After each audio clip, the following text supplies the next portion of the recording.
दर्शकों को नमस्कार, जय श्री कृष्णा, प्रणाम। ज्योतिष अध्यात्म भी है, ज्योतिष व्यवहार भी है। ज्योतिष का निर्णय तीसरे नेत्र का निर्णय होता है, परंतु इस ज्योतिष के विषय को भली भांति स्वरूपतः सूत्रात्मक तरीके से खूब अध्ययन करके समझा जा सकता है। फलादेश तभी पारदर्शी होता है जब हम एकाग्र चित्त से किसी चीज पर बार बार अभ्यास करते हैं, पुनरावृत्ति करते हैं। तो हम हर वीडियो में आपको सतर्क और सतेज करने का प्रयास करते हैं। हमारा मन यही करता है कि आपको प्रेरित करें ज्योतिष को जानने के लिए। तो इसलिए हम हर विषय को आपके साथ में बांटते हैं। फिलहाल अभी तो हम आपके साथ फलादेश की चर्चा में हैं। नवमांश, कारकांश, स्वांश, इन सारी बातों का तो अभी बहुत दूर तक मैंने नाम नहीं लिया है। फिर भी आपको नवांश, कारकांश सबके बारे में बताएंगे जरूर, लेकिन पहले फलादेश का भली प्रकार से आप अध्ययन कर लें।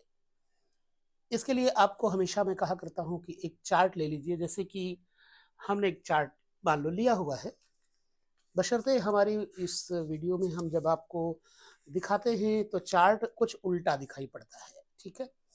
अब हम इस चार्ट को अपने सामने रखते हैं, ठीक है।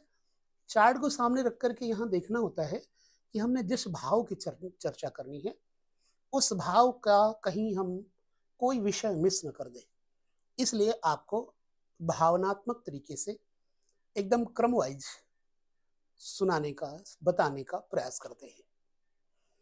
तो आज के इस वीडियो में हमारा जो मुख्य स्रोत है, विषय है, वो है चतुर्थ भाव का विश्लेषण। चतुर्थ भाव में यदि सूर्य बैठे हो तो आपके जीवन में क्या प्रभाव होगा, मेन सूर्य को लेकर के हम चर्चा करते हैं। तो आप अपने जन्म कुंडली के जन्मांक में देखिए कि आपका जो सूर्य है किस जगह पर बैठा है। वैसे सूर्य लग्न का मुख्य रूप से कारक होता है। सूर्य, बृहस्पति, मंगल, बुध, ये सब सम और मित्र युक्त होते हैं। सूर्य शनि से शत्रुता है, शुक्र से शत्रुता है सूर्य की। और जब सूर्य पर राहु केतु आते हैं तो ग्रहण लग जाता है। सूर्य पर जब कोई पाप ग्रह होता है तो जातक के यश कीर्ति में धब्बा लगता है, क्योंकि सूर्य प्रकाश है, राहु केतु अंधकार है। अंधकार सदैव प्रकाश पर एक छाप छोड़ देते हैं। इसलिए जब भी सूर्य पर राहु केतु होंगे तो पिता पुत्र में अनबन, शारीरिक स्वास्थ्य में अनबन, आदमी का मन अधिक परेशान रहता है। तो आइए हम चलते हैं, सूर्य को पहले देखते हैं लग्न के अंतर्गत।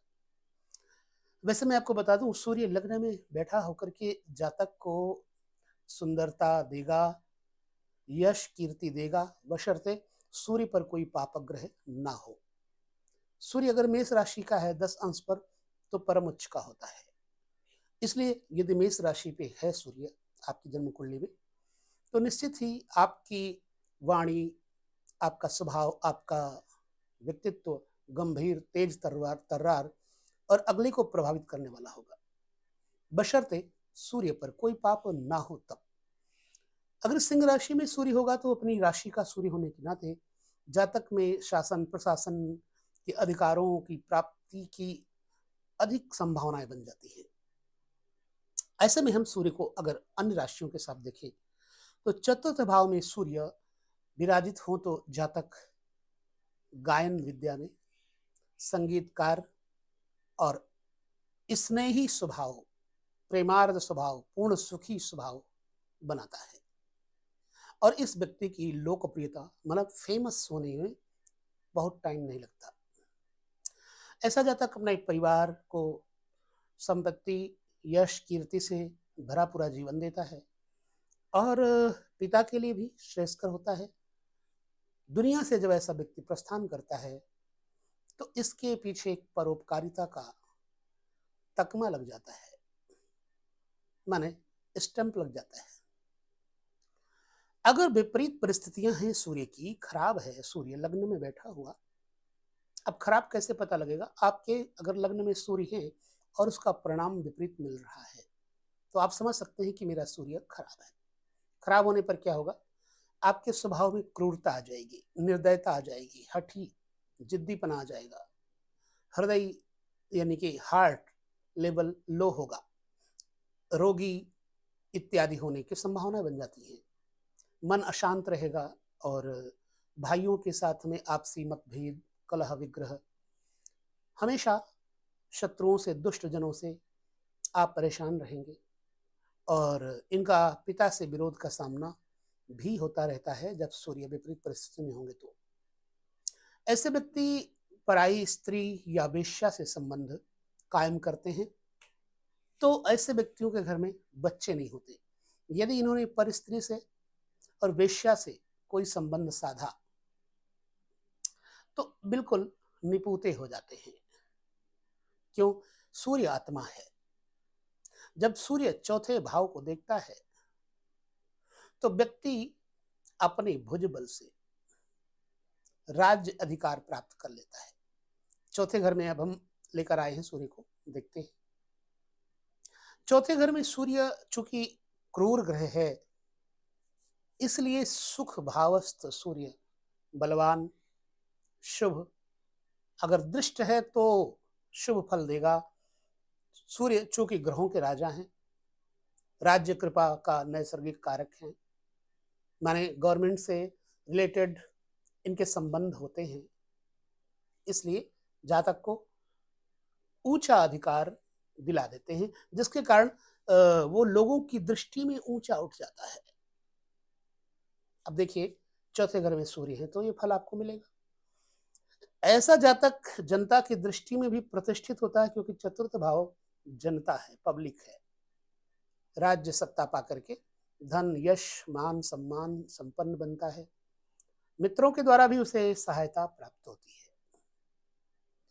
चौथे घर में सूर्य यदि प्रतिकूल हुए, विपरीत हुए, तो चौथा घर माँ का है, सुख साधनों का है, तो ठीक उसका उल्टा परिणाम होगा। ऐसे व्यक्ति को ज्यादातर प्रवास में रहना पड़ता है, अपने जन्मभूमि से दूर।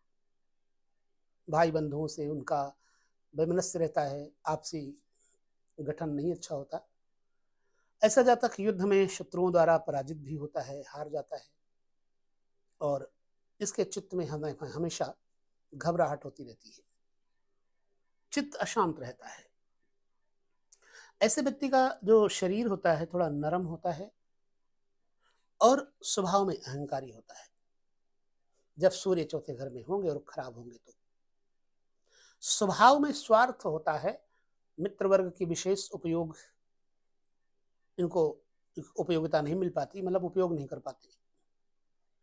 चौथे घर में अगर मेष या कर्क राशि में सूर्य होंगे तो जातक की प्रकृति संशयात्मक, संदेहात्मक होती और सक्की प्रवृत्ति जिसको कहा जा सकता है, पर स्त्रीगामी भी बनाता है अगर सूर्य नीच का है तो।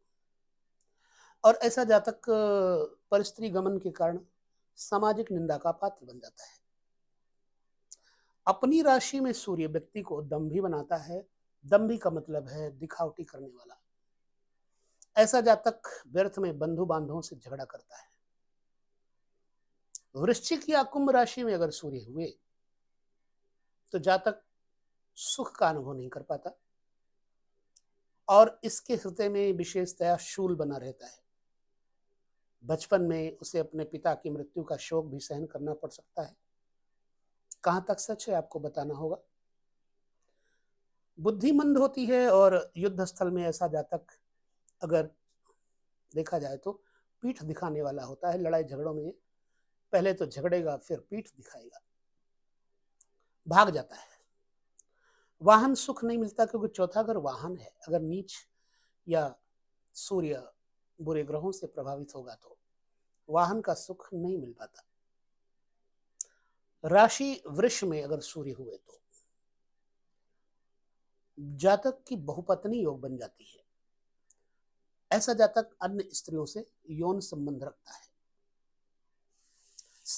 जो जन्म कुंडली में चतुर्थ भाव है, वहां पर सूर्य के होने से सामान्यतः जातक बचपन में अभावग्रसित जीवन जीता है और जवानी में अपने हाथों से, अपने शक्ति सामर्थ्य से मकान आदि का सुख प्राप्त कर लेता है।